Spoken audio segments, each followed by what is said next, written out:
How's it going, awesome geometry students? Okay, so today we're going to go over radicals, all right, and operations with radicals. Today is going to be a little review about algebra because in this chapter, chapter 9, it is all about right triangles. And as you get into the more advanced mathematics, after taking the square root of something, most teachers don't want an irrational number that's rounded. Instead, what they're going to want is for you to leave your answer as a radical. So that's what we're going to practice today, so that next week, when we really get into the right triangles, you'll have a better understanding of what we're doing.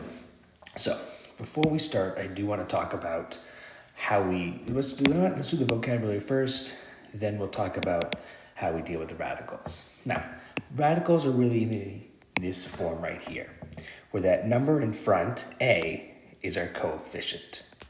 We have our sign, the radical sign, and the number underneath is called the radicand.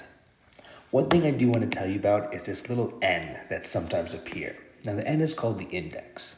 Now most of the time, like in the radicals down here, there is no index, and when that's the case, we assume that the index is 2. Now we all know that the square root of 4 is equal to 2. And that is because there's a secret 2 on top of there. Because another way we can write the square root of 4 is by saying, oh, that's 2 times 2. And since we have 2 of a number, we can pull it out. And we know that we're looking for 2 of a certain number because either there is no number here or there's a 2 there. Hypothetically speaking, if there's a index of 3, all right, we would need 3 of a certain number in order to pull it out of the radical. So for example, 8 is 2 times 4, which is also 2 times 2 times 2. So since the index in this situation is 3, we would need 3 numbers to pull it out. And the problem that looks like this is really just 2. Now, one more thing I want to talk about radicals before we begin the lesson is that we treat radicals like expression. For example, let's say I had 3x plus 2y. I cannot combine those like terms. Well, just like if I have radical 3 plus radical 2, or actually, let's give a better example. Let's do 3 radical 4 plus 2 radical 5. All right? Now, because I have different radicals, just like here I have different variables, I cannot combine them. However, if I have 3x plus 2x, well, most people know that that equals 5x. Now, that's the same thing with radicals, all right? If I have 3 radical 5 plus 2 radical 5, all I'm going to do is add those coefficients, just like I did with the expressions. So radical 3 radical 5 plus 2 radical 5, 5. And then the radicals just come along for the ride, so it'll be 5 radical 5. It's not 5 radical 10, because just like with the expressions, I don't double the variables. Here, again, the radicals just stay radical 5. So we treat radicals like we do expressions. We can only combine like terms, all right? Now, down here, down here. These are the square numbers. It's very important for you to be able to know and identify them. Hopefully the numbers on the phone caddy would help you out there. All right, let's go over a few of these examples together. Now, square root of 44, we can simplify it. And so what I want to do is I want to break this down and pull out maybe one of these perfect squares. So like the square root of 44 is the same thing as saying 4 times 11. Well, since the square root of 4 is 2, I can say that the square root of 44 is equal to 2 radical 11. All right, now let's take a look here at 240. All right, here, we can break it down a lot of different ways. So let's first break it down to something that we all can agree with, that 240 is 24 times 2. Okay, now if I broke it down, sorry, not 24 times 2, 24 times 10. Now, if I broke it down this way, both of these numbers, 24 and 10, I can continue to factor it, right? Because 24 is 2 times 12, and 10 is 2 times 5, all right? The 2's and the 5 is prime, but the 12 I can break down even further, right? Because 12 I can say is 2 times 6, or I could say is 2 times 2 times 3. And if I broke it down this way, here I have a pair of 2's that I can pull out, and here I have a pair of 2's that I can pull out. So in this problem, since I have 2 2's on the outside, and 2 times 2 is 4, and so I have 4 radical, and what's left on the inside? Well, I have a 3 and I have a 5, so that's 3 radical 15. Sorry, 4 radical 15. All right, moving on to the next one. If you get to a number like this one that says 128, and you're not really sure what goes on 128, well, at the very least, you know that 128 is even, so we can pull out a 2. And if you divide 128 divided by 2, well, 12 divided by 2 is 6, 8 divided by 2 is 4, and 64. This is definitely a number we should recognize because 64 is a perfect square. So from the 64, we can pull out an 8. Now in this problem, there's also an x cubed. Now x cubed is x times x times x. So here we have a pair of x's that we can pull out. So if I want to rewrite this example without all the arrows, on the outside we have 8x, and inside of our radical we have 2 and x. So 8x radical 2x. All right, so try these next 3 on your own. Pause the video here, and then when you unpause it, the numbers or the answers will appear.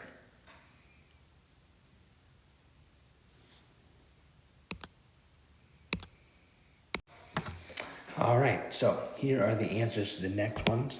The only thing I really want to point out is, let's say like a number 5 and a number 6.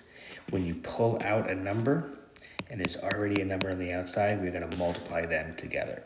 So here, when we pulled out a 3 from the 9, and we had a coefficient of 3 on the outside, 3 times 3 was 9, and radical 2 is left on the inside. All right, let's move on to the next page. Now here are some operations. Again, we are going to do let's do the ones on the right-hand side.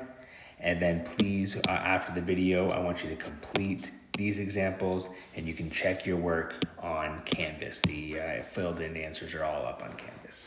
All right, now here, when we multiply, we're going to multiply the coefficients, and then we're going to multiply the radicands, and the third step is to simplify. All right, so here, if we just go 4 times 2, we know that is 8. And then we have a radical. 3 times 12 is 36. Well, we also know that 36 is a square number because 6 times 6 is 36. So on the outside now, we have 6 times 8, which is 48. And since we have nothing left in the radical, we just say that our answer is 48. All right, let's move on to the next one. All right, so here again, 2 times 3 is 6. Square root. 2 times 14 is 28. And then x to the 5th and x to the 5th, that would be x to the 10th. All right, now, 28. Yes, it is 2 times 14, but it is also 4 times 7. And the reason why I want to break it down that way is because 4 is a perfect square where I can pull out a 2. Now, x to the 10th is basically 10 x's, 1, 2, I don't want to list them out, let's be honest. It's a pain in the butt. All right, but remember, I could pull out 2 at a time. So if I have x as the 10th inside my radical, what I can pull out is an x to the fifth. All right, so to simplify this problem, on the outside I have 6 times 2, which is 12, x to the fifth, and then left inside the radical, oh, just the 7.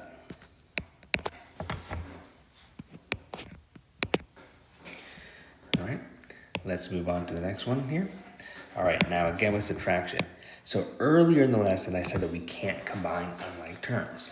And that's true. We cannot subtract these because we have a radical 7 and we have a radical 8. But the thing is, maybe, just maybe, if we simplified these expressions, I might be able to have a like radical where I could combine those like terms. Now 11 radical 7, I can't do anything with it. It's already completely simplified. But earlier, we said that 28 can be broken down to be 4 times 7.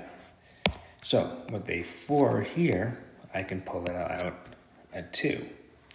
So now the expression should be 11 radical 7 minus 8 radical 7. Now that I have simplified it where I have like terms, I can just go ahead and subtract the coefficients. My coefficients are 11 and 8, so 11 minus 8 is 3, and then radical 7 comes along for the ride. All right.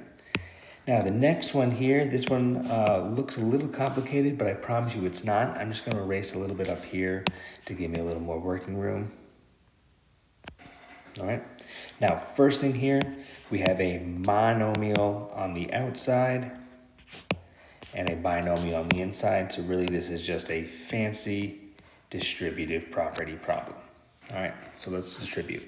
Now 3 times, no coefficient here, it's just going to stay 3. And radical 3 times radical 8 is radical 24. On the next one here, again, no coefficient on the outside, so it stays 3. And then radical 3 times radical 50 is 150. All right, let's break these down a bit. 24, we said, was 2 times 12, or we can say it is 4 times 6. Now, the reason why I did a 4, because I can simply pull out a 2, so that problem actually becomes 6 radical 6. All right, this next one, 150. 150 can be divided by 25. All right, so 25 times 6 is 150. So from the 25, I can pull out a 5. So this expression here is actually 15 radical 6. Oh, look, again, like denominators, so I can just combine them. 6 plus 15 is 21 radical 6. All right, we're going to do these last two together.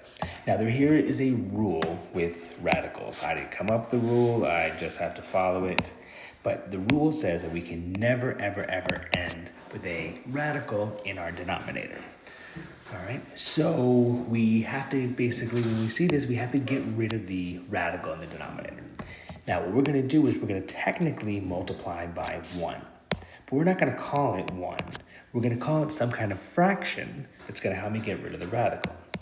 Now, since the denominator is radical 10, let's multiply by radical 10 over radical 10. Because remember, the same number divided by itself is 1. So really we're multiplying this by 1, so it's not going to change its value. But by calling it radical 10 over radical 10, it's going to help us get rid of some of these radicals. Because in my denominator, radical 10 times radical 10 is actually radical 100, and the square root of 100 is simply 10.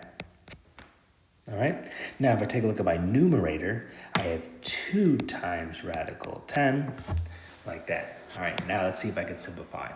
Now we can't do anything with the radical just yet. Or in this problem, we can't do anything with the radical, period. But what we can do is take a look at these coefficients. See, we have 2 over 10. Well, 2 over 10 can be simplified to be 1 over 5, right? So we can say that this is just 1 times radical 10 over 5, but we technically don't need that 1, so we can just call it radical 10 over 5. All right, taking a look at the next one here. Okay, so again, I have a radical 12 in my denominator, so let's just multiply it by radical 12 over radical 12. All right, when I do that here, I get 7 radical 3 times 12 is 36. In our denominator, radical 12 times radical 12 is technically radical 144, and the square root of 144 is 12. Now let's go ahead and simplify it. All right, here, 36 is a perfect square, so I can pull out a 6. So this problem is actually 42 over 12, because 6 times 7 is 42.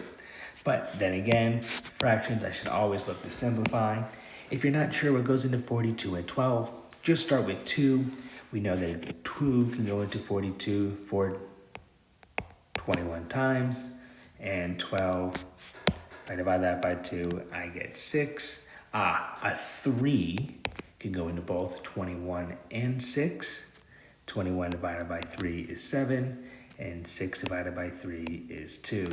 So my answer is 7 over 2, or if you want to simplify it with a decimal, 3.5. Both of these answers are going to be correct. All right, so right now, before you work on the worksheet, please see we simplify these examples here. 1, 2, 3, 4, 5, 6 examples on the left side. The answers are on Canvas, so you can go ahead and check your work. Once you are done, work on the square root practice and submit it to Canvas when completed. Hope you have a great weekend.